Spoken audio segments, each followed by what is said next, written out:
कई बार आपने देखा होगा, चाहे आप अलजेब्रा को बनाओ या आप सिंप्लीफिकेशन के सवाल को बनाओ या आप ट्रिग्नोमेट्री के सवाल को बनाओ, ऐसा क्वेश्चन दे दिया जाता है और ऐसा ऑप्शन दे दिया जाता है।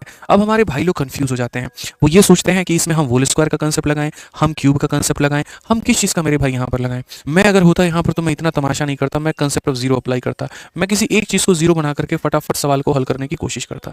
जैसे हम यहाँ पर क्या करते हैं, ए को ही जीरो बना देते हैं। अगर हम ए को जीरो बना देते तो ए का नामो निशान हम इस दुनिया से मिटा देते हैं। तो ए का नामो निशान मिटा देते तो यहाँ पर कितना आता, b/2, कितना आ जाता, b/2।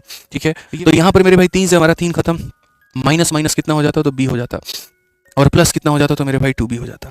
b में अगर हम 2b को जोड़ देते हैं तो हमारे सामने कितना आ जाता, तो मेरे भाई हमारे सामने 3b आ जाता। और अगर हमारे सामने 3b आ जाता तो क्या करते हैं, 2 का 3 गुना 6 और 1 मेरे भाई हो जाता 7/2b। क्या हो जाता, 7/2b। अब यहाँ पर मैं सारे के सारे ऑप्शन में ये देखता कि वो 7/2b हमारा कहाँ मिलेगा।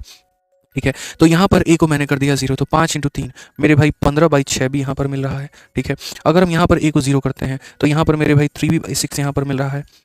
ठीक है, अगर हम यहाँ 0 को करते हैं तो ये हमारा 21 बटे मेरे भाई यहाँ पर 6 मिल रहा है, जिसको अगर मैं 3 से काटूंगा तो मेरे भाई 3 से काटूंगा तो ये 7/2, यानी ये हमारा हो गया 7/2 भी मेरे भाई। और यहाँ अगर आप देखोगे तो ये 3/6 मतलब वही 1/2 होगा, जो कि फ़ायदा नहीं होगा। तो ये आंसर होगा।